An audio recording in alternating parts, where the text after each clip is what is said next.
My name is John West, and at 23 I never imagined I'd end up working at the Blue Moon, one of San Francisco's most upscale gay bars. But life has a way of throwing unexpected curves, and after losing my teaching assistant position at the university due to budget cuts, I found myself desperate for any job that could help me continue my graduate studies in literature. The Blue Moon wasn't your typical gay bar located in a renovated Victorian mansion in the Castro district. It catered to wealthy professionals who preferred discreet luxury over thepulsing dance clubs down the street.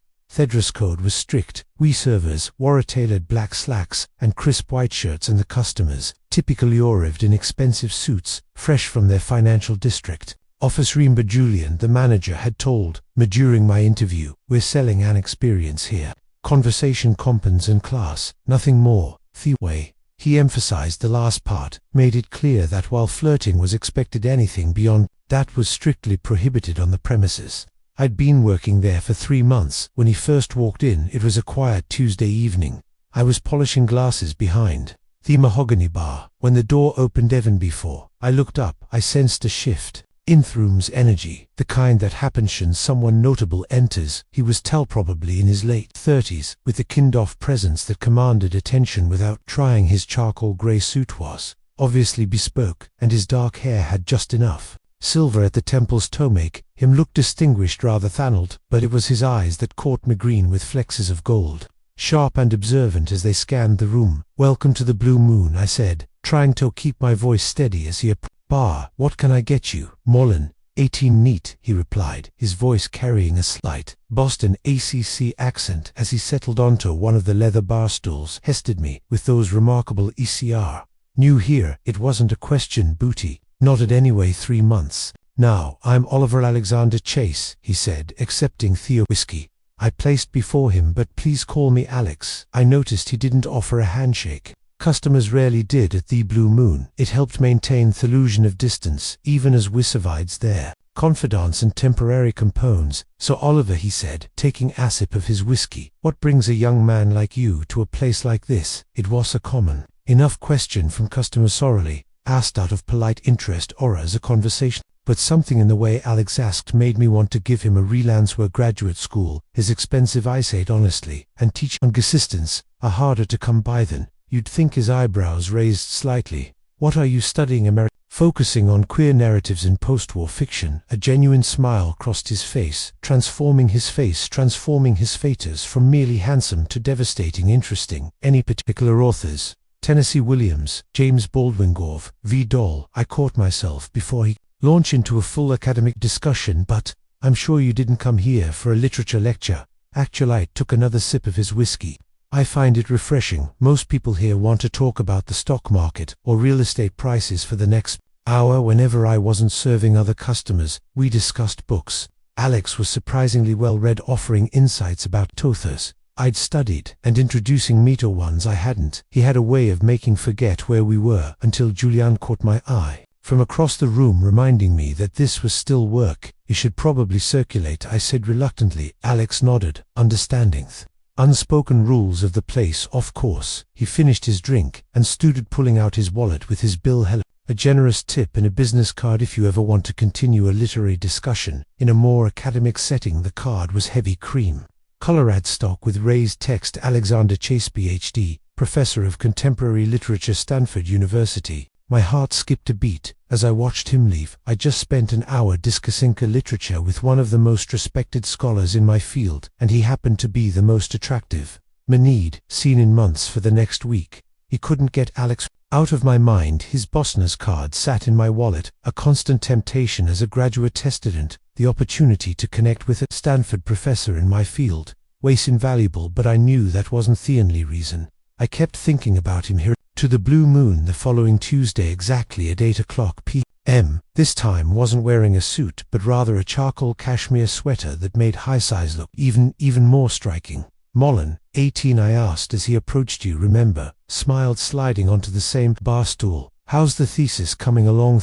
That he remembered our conversation had my heart flutter. "Slowly. I've been struggling with chapter on Tennessee Williams later works out." He leaned forward slightly. "The period after Night of the Iguana. That's actually a specialty AFMAN I published a paper on his latter career exploration of masculinity last year. I know, I admitted. I've read it 3 times actually. His eyes widened slightly. You didn't mention that last week. I didn't realize who you were until I saw your card, I said, feeling my cheeks warm. Your analysis of something cloudy, something clear, influenced a lot of my search direction in that case. He took a sip of his whiskey. Perhaps we should discuss it further. Are you free for coffee? Sometime before I could respond, appeared beside me. Oliver, could you handle table 6? The requesting specific attention. I glanced at the table in question, a group of younger executives I recognized as regular customers, of course. Turning back to Alex, I hesitated. I have go, he said softly. We can continue this later throughout the evening. I found myself stealing glances at Alex as I surveyed other customers. He stayed longer than last time, nursing his whiskey, and occasionally catching my eye with a smile that made my stomach flip. Near closing time, when most customers had left, he approached the bar one final time. I have a proposition for you. Oliver, my heart rate quickened. Yes, I'm hosting a small literary salon at my home this Saturday. Several colleagues from Stanford and Berkeley will be there discussing contemporary queer literature. Could be valuable for your search. He paused, then added more softly, and I'd enjoy your company. The invitation was professional enough to be proper, yet personal enough to make my I'd love to, but I gestured around the bar. I checked your schedule with Julian, he said, surprising me. He mentioned you have Saturdays off. The fact that he'd gone to the trouble of checking my availability made something warm bloom in my chest. In that case, I'd be honored. He wrote his address on the back of another business card. A house in Pacific Heights, one of San Francisco's most exclusive neighborhoods. 7 o'clock. Dresses smart casual. Yule. His fingers brushed mine as he handed me the card, sending through my skin. After hello, Julian pulled me aside. Be careful, Lover. Alex Chase is one of our most respected customers, but he's also known for taking a special interest in young academics. It's just a literary salon, I protested. Julian gave me a knowing look. Nothing is ever just anything in our world. You're an adult, and what you do outside these walls is your business. But remember, mixing business and pleasure can be complicated. That night, lying in me's small studio apartment, I stared at Alex's card for hours. The address was embossed in the same elegant typeface. A world away from my cramped student housing. I knew accepting his invitation could change everything: my professional life, my personal life, my careful management boundaries between work and study. Yet, as I drifted off to sleep, Ali could think about were those green gold eyes, and the way his fingers had felt against mine. Saturday arrived with a mix of anticipation and anxiety. I spent an embarrassing amount of time cussing my outfit, finally settling on charcoal slacks, a light blue button-down shirt, and my only good blazer. It wasn't bespoke like Alex's suits, but it was the best I could manage on a graduate assistant budget. Alex's home was a stunning Victorian mansion, perfect with a view of the bay. My hands were slightly shaky as I pressed the doorbell, but when Alex opened the door, his warm smile immediately put me 80s. Oliver, he said, his voice carrying that hint of pleasure that made Mr. Mac flip. I'm glad you came. He was wearing a navy cashmere sweater that looked soft enough to touch, and I had to force myself not to stare. The inside of his home was even more impressive. High ceilings, original woodwork, and walls lined with bookshelves. About 15 people were scattered throughout the living room, engaged in animated discussions. Let him get you a drink, Alex said, his hand resting briefly on my lower back as he guided me toward a well-stocked bar. Cart wine, whiskey wine, please, I said, nor trusting myself with anything. How his touch had already made me feel slightly dizzy as he poured me a glass of red wine. He leaned in, slightly nervous, that obvious only to me. Hesmald, don't be everyone here is passionate about literature, just like KU. He introduced me around the room professors from various universities, a few published authors, and some graduate students. Like myself, I soon found myself in an engaging discussion about James Baldwin with a Berkeley professor, but I remained acutely aware of Alex's the evening, the way he moved through the room, the sound of his laugh, occasional glances he sent my way. Asked. Evening progressed. The group gradually thinned until only a handful of people remained. I was deep in conversation with a Stanford pod candidate when I felt Alex's presence behind me. Speaking of Williams, he said, joining our conversation smoothly, Oliver, I'd love to show you my first edition collection. It might help with your thesis research. My heart rate quickened as I followed him up the curved staircase, to his study. The room was everything I'd imagined a Professor Centauri should be.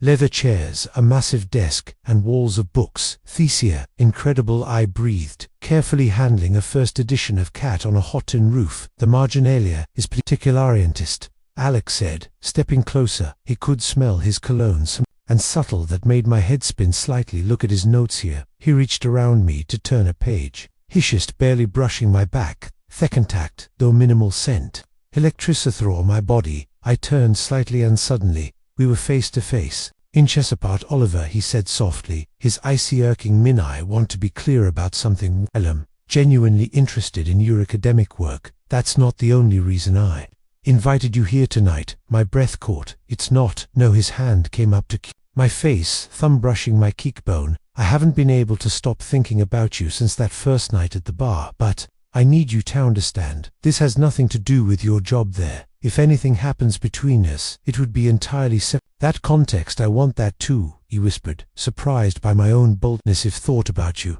every day has started. My face for a moment longer, then slowly leaned in. The first brush of his lips against mine was gentle questioning, but when I responded, sliding me hands into his impossibly soft, sweeter, the kiss deepened into something more urgent. His lips moved against mine with a practiced confidence that made many's weak. One of his hands tangled in me hair, while the other pulled me closer, pressing our bodies together. The first edition Williams was forgotten as he melted into his embrace. When we finally broke apart, both breathing heavily, Alec rested his forehead against mine. Westhold probably rejoined the party, hemimmured, though his hands hadn't left my body. Probably, I agreed, making no move to step away. He chuckled softly, the sound sending shivers down my spine. You're making it very difficult to be professional right now. Maybe I don't want you to be professional, I said, surprising myself with my forward-nicious eyes darkened at my words. The things you do to my self-control. Liver, he stepped back slightly. Runinga, hand through his slightly disheveled air. But there are still guests downstairs, and I refuse to rush this Thiway. He said this, like it was something precious and significant. Made my heart race. He was right, of course. We made yourselves presentable and went downstairs, though I felt hyper-aware of his every movement, every casual touch. Esway mingled with the remaining guests. And her later, as the last guest was leaving, Alex caught my eye across the room. I had been preparing to leave as well, but something in his gaze made me pause. Once we're alone, he approached me, slowly, like a predator stalking its prey. Stay, he said simply. It wasn't a command, but a request, loaded with possibility. I nodded, unable to form words, as he took my hand and led me back upstairs. His bedroom was as elegant as the rest of the house, with floor-to-ceiling windows overlook in the city lights, but I barely had time to take in the surroundings. Boffer, his lips were on mine again, more demanding. This time your beautiful hemimmured against my neck as his hands worked at my shirt buttons. I've wanted to do this since the moment you first served me. That whiskey me own hands weren't idle, pulling at his sweater until I could run my fingers over his barricast. He was in incredible shape for a professor, all lean muscle and warm skin. Alex, I gasped as his mouth found a sensitive spot below my ear. Please. He pulled back slightly, his eyes searching mine. Are you sure about this? We can stop. I cut him off with a kiss. I've never been more sure of anything. What followed was unlike anything I'd experienced, said Bohr. Alex was both gentle and commanding, his touches alternating between teasing and passionate. He took his time exploring my body, drawing out sounds I didn't know I could make. When we finally came together, it was with an intensity that took my breath away. He whispered my name like a prayer, holding me like I was something precious and rare. Afterward, lying in his ridiculously comfortable bed, I traced patterns on his chest while he played with my hair. The city lights twinkled beyond the windows, and for the first time in months I felt completely at peace. Stay the night, he said softly. It wasn't a question this time. I curled closer to him, breathing in his set. I don't have any clothes for tomorrow. Sure, we can figure something out. He chuckled, pulling me tighter against him. Besides, I'm not done with you yet, Theoe. He said it, both playful and possessive, sent a shiver of anticipation. We made love again in the early hours of the morning, slower this time, more exploratory. Alex seemed determined to memorize every inch of my body, with his shins and mouth as dawn began to break over the bay, painting the sky in shady soft pink and gold. I watched Alex sleeping beside me. His face was relaxed in making him look younger, one arm was still draped possessively across my waist, as if ensuring I wouldn't slip away. The next few weeks passed in whirlwind of stolen moments and passionate turns during the day. I attended my classes and worked on my thesis at night. He still worked at the Blue Moon, but Alex no longer came there to see me. Instead would text me his address, and I would go to his house after my shift, and deadweight kept our relationship discreet, aware of the potential complications at work. Julian gave McKnowing looks but said nothing. At the university, nobody knew that I was spending my nights with one of Stanford's most respected professors. Alex was an attentive lover and a fascinating companion. He would co-collaborate dinners while we discussed later his expertise, adding new depths to my research. Sometimes we'd spend entire weekends in bed, all alternating between passionate encounters and intellectual dissonance. One particularly memorable night, about a month into a relationship, I arrived at his house to find him in his study grading papers. "Just give me 15 minutes to finish this," he said, pulling me down for a quick kiss. I wandered around the study looking atheist book collection. A familiar title caught my eye. It was my worn copy of The Picture of Dorian Gray that I'd left there the previous week, but now it sat among his first editions, treated with same reverence as his valuable collections. Something about that simple gesture, the way he valued my battered paperback alongside his precious first editions, made my heart swell. "You're thinking very loudly over there," Alex said, not looking up from his grading. He walked over to his desk, feeling bold. "I was thinking about how much I want you right now." He looked up then, his green-gold eyes darkening with desire. "Is that so?" Without warning, I straddled Hislop in his office chair. His hands immediately went to my hips, steadying me. "Oliver," he groaned as I kissed along his jaw. "I need to finish these papers. They can wait," I murmured, grinding against him slowly. "Professor Chase." The use of histotol made him growl low in his throat. In one fluid motion he stood up, lifting with him and depositing me on his desk. Papers scattered to the floor as he claimed my mouth in a hungry kiss. We made love right there on his antiqua desk, our passion more urgent than usual. Afterward, as we lay tangled together on the Persian rug, both slightly breathless, he traced patterns on my bare back. "Move in with me," he said suddenly. I propped myself up on an elbow to look at him. "What, move in with me?" he repeated more firmly. "This time your lease is month to month, isn't it? And you're here most nights anyway." I sat up, wrapping my arms around my knees. "That's a big step." He sat up too, pulling me against his chest. "I know, but I want you here. I want to wake up with you every morning. Not just when our schedules align. I want to see your books mixed with mine on these shelves. I want this to be your home." The sincerity in his voice made my throat tight. "What about work?" "The university. You can keep working at the Blue Moon if you have to, though you wouldn't need to financially. As for the university," he paused, "I've already spoken with the department head about our relationship. There's no conflict of interest. Since you're not a Stanford student." I turned to face him. "Surprise." He told them about us. I told them him in a relationship with a brilliant young scholar who's writing a groundbreaking on queer narrative in post-war literature. He smiled, tucking a strand of hair behind my ear. "I'm not ashamed of us, Oliver. I'm proud to be with you." Tears pricked at my eyes. "Yes," I whispered. "Yes, eyes.